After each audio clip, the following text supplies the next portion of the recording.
In game 3, we have the Reds versus the Phillies. And hitting-wise, I have the Phillies with the 113 to 85 advantage. And that's with the projected hitting lineups that I have for both teams. And they'll be going up against lefties. And for the Reds, they have Nick Lodolo on the mound, who on the season has a 4.12 ERA. I have him going about 4 innings pitched, giving up 4 runs in the start. And I have him projected at a 9.43 ERA. And that's mostly because on the road this season, he's been a completely different pitcher than at home.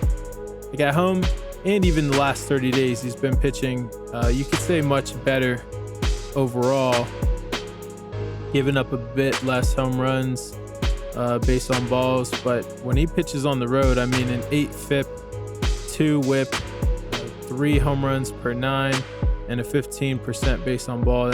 That's really bad. So I think the Phillies can capitalize against Nick in this spot, especially when you look at even his pitches. I mean, he has 3 main pitches, and he goes to that sinker a lot, and that's actually his best pitch.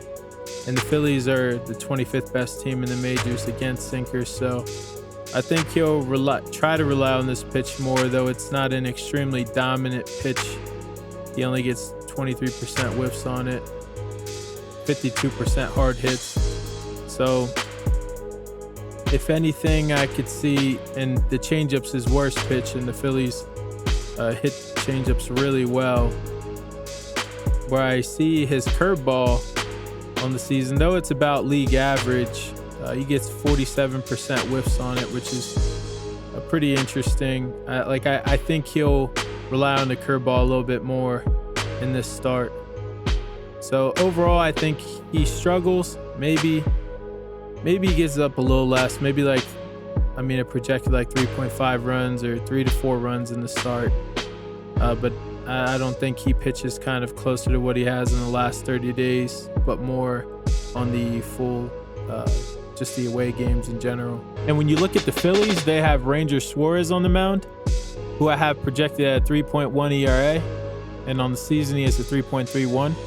So almost just in line, both. And I have him going 5.5 innings pitched on average and giving up just under 2 runs. And on the season, he's actually been much worse at home than he has away this season. He has a 1.57 whip at home compared to a 1.08 away. 64% left on base at home, which I see that kind of getting closer to his full season of 74%. So I think he has some positive regression coming his way. He gives up about 1 homer per 9. He walks a bit more batters. So, but I mean, when you look at his last 30 days too, he's been pitching a lot better.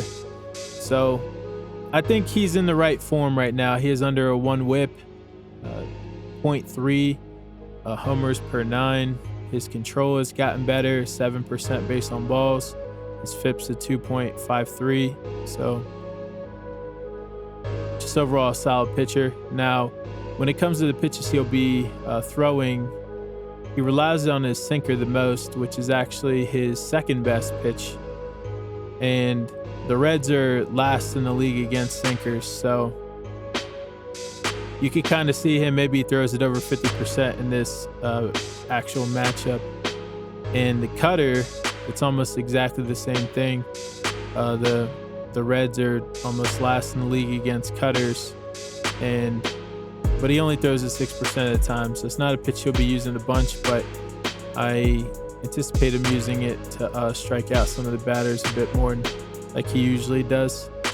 And in terms of the relief pitching, the Phillies have the advantage, and for setups and closers, they have the advantage as well. Now, when you put that all together, I have the Phillies at a minus 311 money line, and the actual line's minus 215. So there's 11% value there. And on the run line, I have the Phillies minus 1.5. I have it at minus 195, where it's even money at 100. So that's 32% value. And even on the over-under, the actual line's 8, and I have it just under 10. So there's 13% value there. So my bets are going to be money line on the Phillies, Phillies run line, and then over 8 on the game.